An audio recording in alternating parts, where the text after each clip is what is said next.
This girl named Nicole emailed me and she said that she was brought to this vampire's nest or vampire's lair when she was at Carnival in Trinidad and she met this guy. So this is another true spooky scary story time about vampires. I'll be moving on to like leprechauns and gnomes and duendes and fae soon, but you guys have been asking for these, so I'm just like rapid firing them. So she described herself as someone with like fairy like energy, like think like Sookie from True Blood. She's a holistic wellness practitioner. She takes very good care of her mind and her body, and she knows to protect herself spiritually when she goes into large crowds. She says as someone who is very in touch with her spirituality, she knows that there are good forces and bad forces, but this story specifically is about a time that she encountered someone who is not human when she went to Carnival in Trinidad alone. She said she'd always wanted to go, and she knew that because she's outgoing, she would meet people and have fun, so she wasn't that worried about it. I was not familiar with the celebration, but I looked it up and it looks like so much fun. It's huge crowds, people in costume, everybody's in the streets celebrating. The photos and videos I saw kind of reminded me of Mardi Gras. I could be way off, but you should search it after watching this video. Side note, I went to college with this girl and she was from Trinidad and she was one of the most beautiful women I've ever seen in real life. Anyway, pretty much immediately after Nicole gets there, she meets these two guys and they're cousins, and they are off the bat competing for her attention. They were both way into her. They were fun, so she gave her phone number to both of them. Over the course of the celebration, they were constantly texting her, calling her, trying to meet up, going to all the same events she was going to. And they were both attractive and really fun, but eventually she decided which one she was more into, and she's calling him Dracula for this story. Like, I can't make this up, it's so funny. That's obviously not his real name, but Dracula is well dressed. He's buying her everything she wants, food, drinks, like,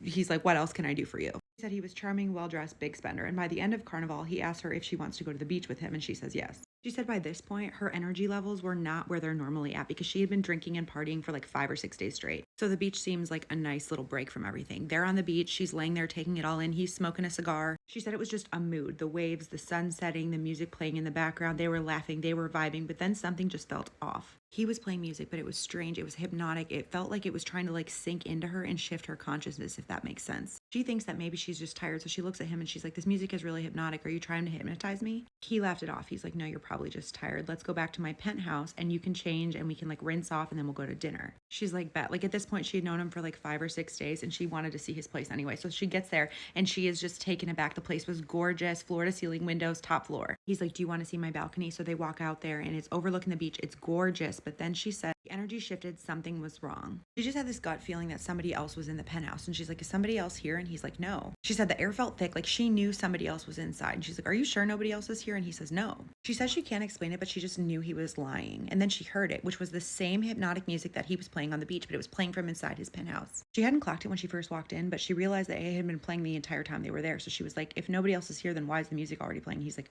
I don't know. I guess somebody left it on. So she turns to look at him and she said, I swear his eyes were glowing in like an unnatural way, not from light hitting them. They were just glowing. When she looked at him, he smiled at her and she saw his face shift. One thing I'm noticing about a lot of these vampire stories is that people talk about faces shifting. What I think about when I read these stories of people's faces shifting is like, have you ever seen those AI videos where like AI is trying to come up with an image or it's like transforming images and like it doesn't seem to get the face right? Like something is just off about it. That's what I pictured when she said his face shifted. She said it was like something was hiding underneath his skin and every single alarm bell in her body was ringing like, get out of here now. So she starts walking toward the door because she's like, I have to get out of here. And he's like, where are you going? She's like, oh, I think I dropped my earring. Like it might be in the hallway. And so she walks out of the apartment and runs to the elevator, hits the button, and by some miracle, it's on the same floor. And she gets in and hits like the door close button. She gets down to the lobby and Dracula starts blowing up her phone. So she answers and he's like, where'd you go? And she's like, I love these earrings. I'm going to try to find it. I'll just meet you at the restaurant. Like she's trying to play it casual. So there's like still people on the street. It's not this desolate area. So she runs behind this other building or something and she's watching the apartment doors. She said she just wanted to see. So he comes out. She sees him looking around for her. And then he goes back in. And a few minutes later, the same cousin that she had met with him earlier in Carnival comes out. And she said she knew in that moment, she knew that the whole thing was a setup. She said she shared her story as a cautionary tale because large celebrations like Carnival or Mardi Gras